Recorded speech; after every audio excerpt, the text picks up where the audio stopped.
That's exactly right. Come on, I love you. Come on.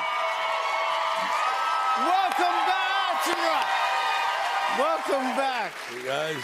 Non. Tu sais, tu ne peux pas faire la paix. Je veux dire, soyons réalistes. Tu ne peux pas faire la paix avec quelqu'un qui a été si néfaste à mon avis, si horrible parce que tout le monde s'en sortait bien. Je n'ai jamais entendu parler de ça de ma vie.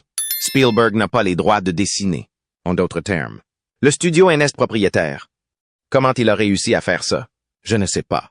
Ce qui veut dire que je dois le supplier de me dire « Est-ce que je peux faire ça? Est-ce que je peux faire ça? » Ouais, donc je ne peux pas lui pardonner ça. C'est vrai. Est-ce que tu as l'impression que je ne pourrai jamais regarder Creed 3? Jamais. Le soutien que Cat Williams reçoit de la part des célébrités et des gens ordinaires est tout simplement époustouflant. Je parle de sa fameuse interview dans le club Shay Shay. Ouais, ce truc a explosé, accumulant près de 60 millions de vues. C'était comme si le monde entier avait les yeux rivés sur l'écran. Mais devinez quoi? Sylvester Stallone. Oui, vous avez bien entendu. Rocky lui-même a apparemment sauté dans le train de Cat Williams. Maintenant, vous vous grattez peut-être la tête. Vous vous demandez ce que Sly a à voir avec tout ça. Je veux dire, ils viennent de milieux complètement différents à Hollywood, n'est-ce pas? Mais écoutez bien, la rumeur court que non seulement Stallone soutient Cat, mais qu'il se prépare également à faire parler de lui. On dit dans la rue que malgré l'immense succès de Sylvester et son statut légendaire, il a eu sa part de coups bas à Hollywood. C'est vrai. Même quelqu'un d'aussi grand que Stallone n'a pas été immunisé contre la nature impitoyable d'Hollywood. Mais qui peut reprocher à Sylvester de vouloir se lâcher et de vendre la mèche? Ce n'est un secret pour personne que Hollywood a un côté impitoyable. Et même les plus grands noms ne sont pas à l'abri de son emprise. Donc si Stallone est prêt à prendre une page du livre de Cat et à tout donner, alors je dis qu'il faut apporter du popcorn. Car cette confrontation va entrer dans les livres d'histoire. Sylvester Stallone est donc pratiquement une légende hollywoodienne, n'est-ce pas? De la série emblématique Rocky à la série à sensation forte. Expendable. Stallone a laissé son empreinte sur le grand écran. Mais voici le hic. Bien qu'il soit le cerveau derrière Rocky, il ne possède pas réellement les droits de la franchise. L'année dernière, Michael B. Jordan a honoré nos écrans avec Creed 3. Mais attendez, où est notre personnage principal? Stallone. Dans le rôle de Rocky Balboa? Je veux dire, il était au premier plan aux côtés de Jordan dans les 2 premiers films Creed, et a même décroché une nomination aux Oscars pour sa performance dans Kay dans le premier film de 2015.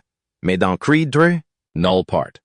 Bien sûr, le nom de Rocky est un peu évoqué, mais où se trouve-t-il vraiment? C'est un mystère total. Et sachez que c'est la première fois en 9 films et 47 ans qu'un film Rocky ne met pas en scène Rocky Balboa. Alors pourquoi ce numéro de disparition? Eh bien, il semblerait que Stallone n'était pas exactement du genre à apprécier Creed 3. D+. Il a eu une petite dispute avec Irwin Winkler, le producteur de la franchise Rocky, et leur querelle est toujours d'actualité. Creed 3, scénarisé par Kenan Coogler et Zach Balan, à partir d'une histoire qu'ils ont concoctée avec le réalisateur original de Creed, Ryan Coogler, est une version beaucoup plus sombre de la franchise Rocky. Selon le critique de cinéma de Variety, Owen Gleiberman, celui-ci est plus un thriller graveleux qu'un drame sportif classique.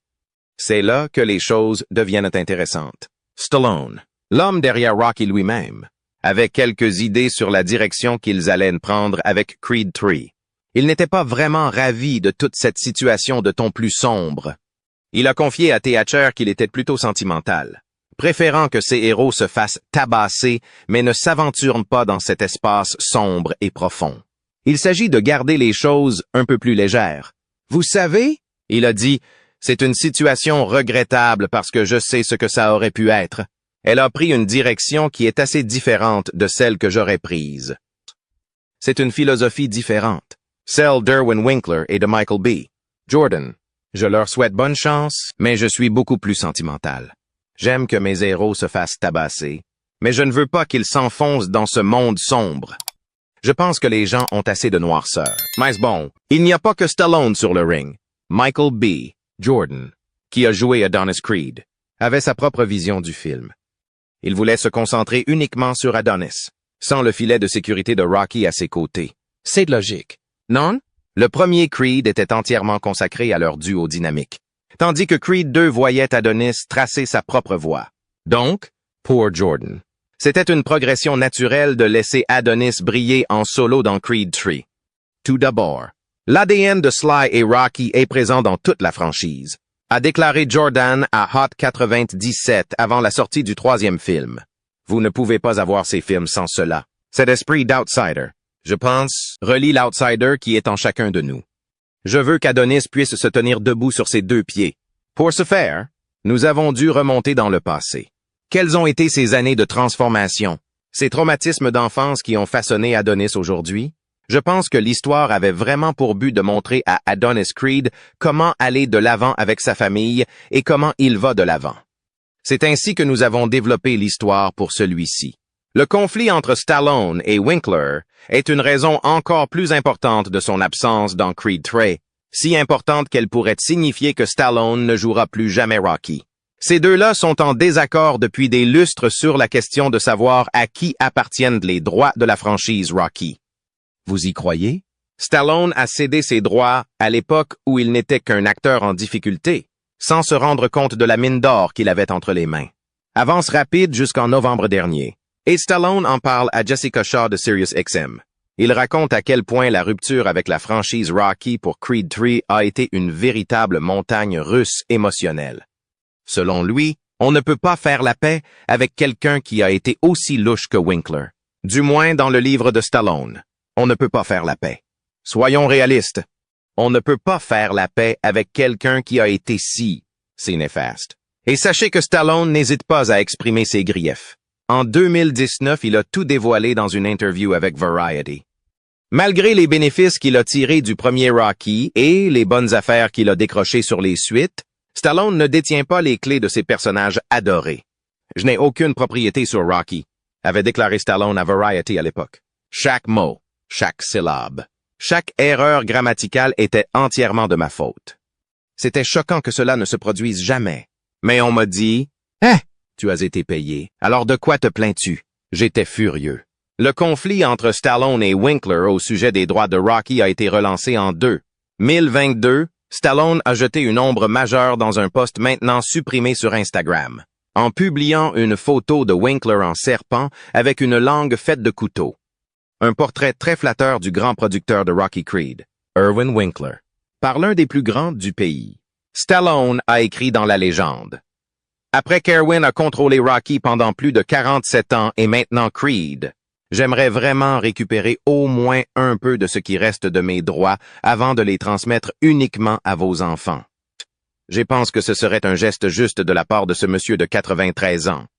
Mais attendez, ça devient plus intéressant. Quelques semaines plus tard, MGM a annoncé qu'elle développait un nouveau film dérivé de Rocky centré sur la famille Drago. Dolph Lundgren a joué le rôle du rival russe de Rocky, Ivan Drago, dans Rocky IV, tandis que Florian Munteanu a fait ses débuts dans le rôle du fils d'Ivan dans Creed 2. Robert Lawton a été engagé pour écrire le scénario. Stallone s'est publiquement prononcé contre le spin-off et a déclaré qu'il n'avait jamais été informé de son développement. Un autre crève-cœur. Je viens de l'apprendre. Une fois de plus, ces producteurs pathétiques de 94 ans et ces enfants vautours idiots et inutiles, Charles et David, s'attaquent une fois de plus aux os d'un autre merveilleux personnage que j'ai créé sans même me le dire, a écrit Stallone dans un message désormais supprimé sur Instagram. Je m'excuse auprès des fans. Je n'ai jamais voulu que les personnages de Rocky soient exploités par ces parasites. En fait, je n'ai que du respect pour Dolph. Mais j'aurais aimé qu'ils me disent ce qui se passait dans mon dos. Ajoutait Stallone à l'époque. Gardez vos vrais amis près de vous. Lundgren s'est ensuite impliqué en disant aux fans de Rocky de se détendre après que Stallone ait appelé à la création d'un spin-off. Juste pour mettre les choses au clair concernant un éventuel spin-off de Drago. Il n'y a pas de scénario approuvé, pas d'accord en place, pas de réalisateur. Et j'avais personnellement l'impression que mon ami Sly Stallone était impliqué en tant que producteur ou même en tant qu'acteur, a écrit Lundgren. Il y a eu une fuite dans la presse la semaine dernière, ce qui est regrettable. Je suis en contact avec M. Balboa, juste pour que tous les fans puissent se détendre. Voilà.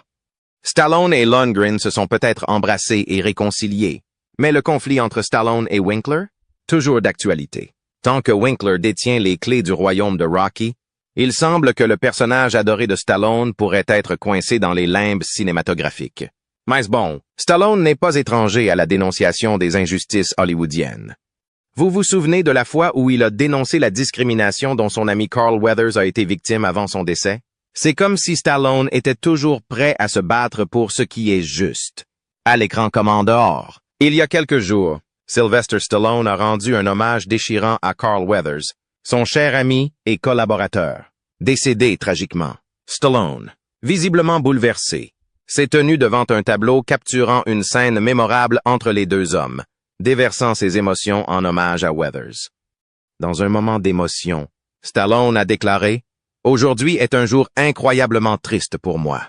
Je suis tellement déchiré que je ne peux même pas vous le dire, car Carl Weathers a fait partie intégrante de ma vie, de mon succès, de tout ce qui s'y rapporte. » Il n'a pas hésité à rendre hommage à Weathers, reconnaissant l'impact profond qu'il a eu sur sa propre vie et sur le succès de la franchise emblématique Rocky.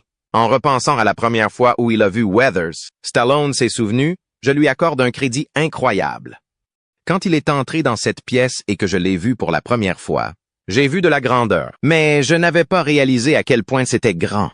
Stallone a admis que ce qu'ils ont fait avec Rocky n'aurait pas été possible sans Weathers, louant son génie, sa voix puissante, sa taille imposante, son athlétisme et, plus important encore, son cœur et son âme. Alors que Stallone se tenait devant le tableau, il a partagé un moment poignant. Je me tiens ici devant ce tableau parce que c'était probablement le dernier moment où nous étions sur le ring ensemble, et je ne l'oublierai jamais. L'émotion dans sa voix était palpable, et il a eu du mal à retenir ses larmes en terminant par un sincère « Il était magique, et j'ai eu tellement de chance de faire partie de sa vie. Alors Apollo, continue à frapper. » C'est un hommage touchant qui nous donne un aperçu de l'impact profond que Carl Weathers a eu sur la vie de Stallone, à la fois professionnellement et personnellement. Mon Dieu, voir Stallone presque s'effondrer en rendant hommage à son ami Weathers, c'était absolument déchirant. Cela a amené de nombreux fans à penser qu'il y avait peut-être plus à dire sur la mort de Weathers, quelque chose que Stallone aurait peut-être besoin de dire. Stallone a parlé de la discrimination à laquelle Weathers a été confronté, en particulier dans la série Rocky. Il est fou de penser que Weathers n'était même pas sur le radar pour le rôle d'Apollo Creed au départ. Mais le hic, c'est qu'il a décroché le rôle uniquement parce que Stallone l'a poussé à le rejoindre. Imaginez si Sly ne s'était pas battu pour Carl. Nous aurions peut-être raté l'un des personnages les plus emblématiques de l'histoire du cinéma. Alors, comment notre homme Carl a-t-il pu décrocher le rôle si le studio n'était pas en phase avec lui? Le hic, c'est qu'il a carrément insulté Sylvester Stallone pendant la lecture du scénario. Oui, vous avez bien entendu. Weathers a laissé tomber un commentaire qui était tellement Apollo Creed-esque que Stallone ne pouvait pas l'ignorer.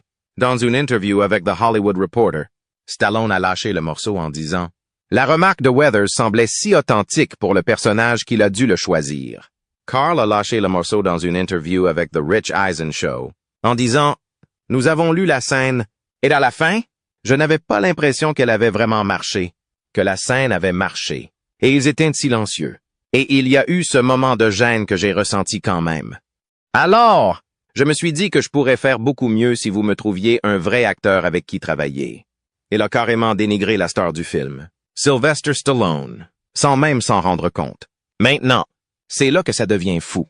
Stallone, étant le cerveau derrière le scénario, savait exactement comment chaque personnage devait apparaître à l'écran. Au lieu de se vexer, il était ravi des réponses audacieuses et arrogantes de Weathers. Il pensait « Ce type est le candidat idéal pour Apollo Creed. » Ainsi, notre homme Carl a involontairement manqué de respect à Rocky lui-même. Mais il ne savait pas que cette explosion était exactement ce que Stallone croyait être l'exemple même de l'arrogance d'Apollo Creed. C'est l'un de ces moments où les erreurs jouent en votre faveur. L'attitude effrontée et audacieuse de Weathers lors de l'audition lui a non seulement permis d'obtenir le poste, mais a également fait de lui une star. Il a conservé cette assurance tout au long des années 1980, devenant un héros d'action pour ceux qui lui ressemblaient plus que ses homologues blancs. Un autre chapitre de la façon dont Carl Weathers a défoncé les portes. De la discrimination à Hollywood s'est déroulé dans le film légendaire Predator. Ce film d'action et d'horreur de 1987 avait une ambiance complètement différente de la série Rocky, mais le personnage de Weathers, Dylan, brisait toujours les normes pour un homme noir de l'époque. Il faut comprendre comment tout cela s'est déroulé. Dan's Predator, Dylan, joué par Weathers, n'était pas seulement un acolyte ou un personnage symbolique. Non, il était au même niveau que le grand homme lui-même, Dutch, joué par Arnold Schwarzenegger. Imaginez-vous, la salutation de Dylan et Dutch était en fait la poignée de main la plus chargée de testostérone de l'histoire du cinéma. Ce moment, qui fait désormais sensation dans les mèmes, était bien plus qu'un simple visuel sympa. C'était une déclaration puissante. Surtout si l'on considère la scène hollywoodienne de la fin des années 1980, mettons les choses en perspective. Schwarzenegger était alors le roi absolu du cinéma, un ancien M, Universe, ou comme Weathers l'a surnommé avec insolence dans The Tonight Show, avec Johnny Carson en 1988M. Tout. Et voici le hic. Arnie a rarement, voire jamais, trouvé son égal à l'écran. Je veux dire, le type a soulevé un tronc d'arbre et l'a porté comme un sac de course en commando. Mais ensuite est arrivé Predator, et le réalisateur John McTiernan a inversé le scénario. Le personnage de Weathers dans Predator, Dylan, n'était pas seulement là pour jouer le rôle de second violon. Il a reçu le même respect que celui généralement réservé aux figurines d'action que Schwarzenegger incarnait habituellement. Même lorsque Dylan perd le bras de fer en lévitation dans cette célèbre scène, on sous-entend que c'est uniquement parce que son nouveau travail de bureau à la CIA l'a un peu adouci. C'était comme une révolution cinématographique, brisant les stéréotypes et donnant à Weathers la vedette qu'il méritait à juste titre. Predator a changé la donne, prouvant que Weathers pouvait rivaliser avec la plus grande star de la planète, à l'écran comme en dehors. Mais attendez, les choses prennent une tournure sombre. Maintenant, bien que Sylvester Stallone soit célèbre pour de nombreuses choses, il semble que la controverse est un faible pour lui. Je veux dire, les mecs ont grimpé les échelons de l'obscurité totale à l'un des plus grands noms d'Hollywood, grâce à ses performances inoubliables en tant qu'homme machiste ultime. Mais voilà. Derrière toute cette action tape à l'œil et ce machisme, la vie personnelle de Stallone n'est pas vraiment une promenade de santé. Bien sûr, il a ce charme brut à l'écran, mais hors écran. Disons simplement qu'il ne remporte pas exactement de prix pour être aimé. Nice guy. Alors, imaginez-vous, c'est un matin de février 2016, juste avant que le mouvement MeToo ne prenne son envol. Vous parcourez votre fil d'actualité, en sirotant votre café du matin, quand bam! Les gros titres vous tombent dessus comme une tonne de briques. Il s'avère qu'il y a un rapport explosif alléguant que Sylvester Stallone, oui, la légende de Rocky et Rambo lui-même, était impliqué dans une affaire de SA avec une mineure. Je veux dire, voici ce héros d'action plus grand que nature que nous avons tous grandi en admirant. Et soudain, un nuage noir plane sur sa réputation, rapporté pour la première fois par le Baltimore Post-Examiner. L'incident, qui a eu lieu il y a 37 ans au Hilton de Las Vegas, le 26 juillet 1986, mentionnait une fille de 16 ans consentant à une rencontre à sexe avec Sylvester Stallone, qui se trouvait sur place pour le tournage de son film de 1987 Over the Top. Cependant, après leur rencontre, la star hollywoodienne a accueilli une troisième personne parmi eux, l'ancien garde du corps de l'acteur Michael Duke DeLuca. Selon le rapport de police rédigé 2 jours après l'incident, DeLuca et Sylvester Stallone ont forcé la jeune fille à pratiquer le sexe oral avant qu'elle ne soit rouée de coups par le premier dans la suite 2767 où résidait Stallone à l'époque. Le rapport mentionnait également que Stallone avait fait le commentaire qu'ils étaient tous les deux des hommes mariés et qu'elle ne pouvait parler de l'incident à personne, et que si elle le faisait, il devrait lui casser la gueule. Bien qu'à l'époque elle ait pensé que ses commentaires étaient une plaisanterie, des décennies plus tard, la victime a révélé dans une interview qu'elle n'en était plus si sûre. Comme l'a confirmé le Baltimore Post-Examiner et comme l'ont corroboré la victime, ainsi que le sergent détective à la retraite du département de police de Las Vegas, John Samulovich, qui était également à la tête de l'unité SA au moment de l'incident. Le rapport de police qui fournissait un compte-rendu graphique, dérangeant et détaillé de l'incident était en effet tout à fait vrai. La mineure a également affirmé à l'époque qu'elle avait peur et qu'elle ne voulait pas poursuivre les hommes après l'incident.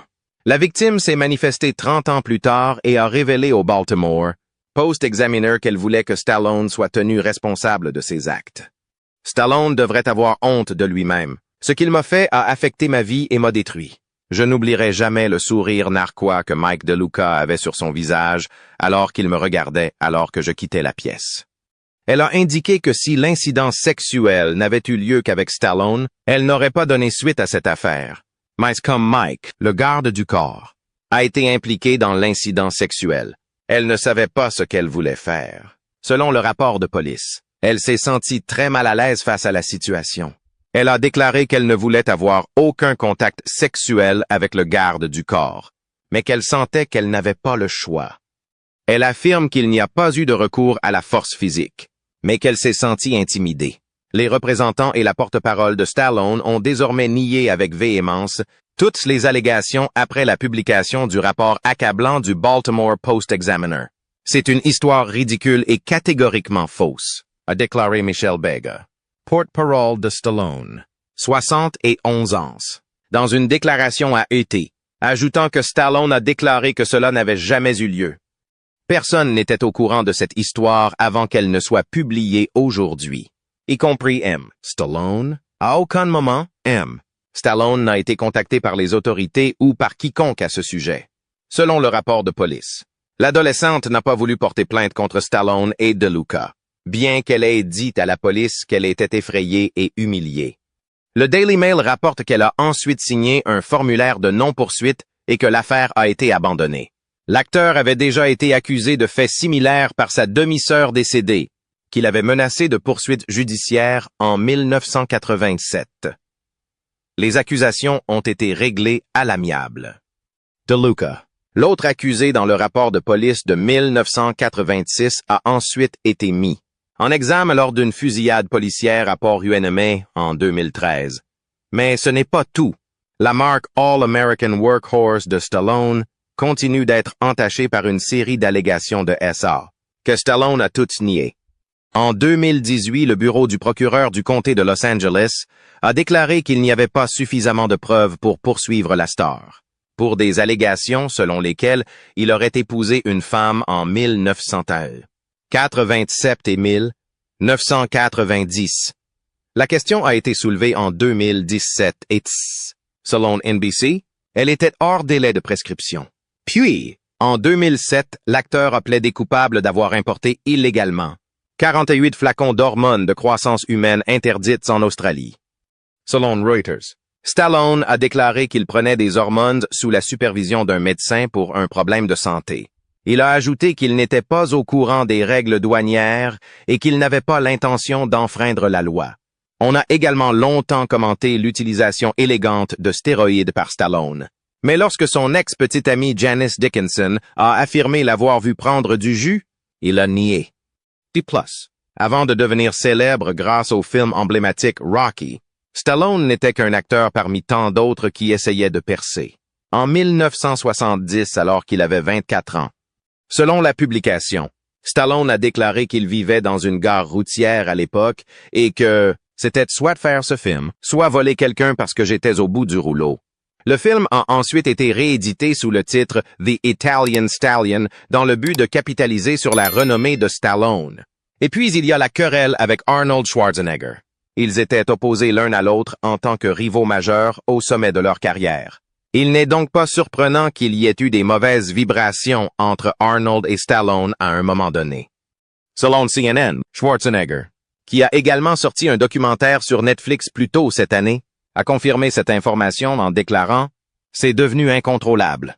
Et nous avons essayé de nous faire dérailler l'un l'autre. » Cependant, Schwarzenegger a ajouté que leur relation a changé lorsqu'ils ont tous deux décidé d'investir dans Planet Hollywood, ce qui a vu le duo voyager ensemble dans le monde entier pour promouvoir l'entreprise, et ils sont finalement devenus amis.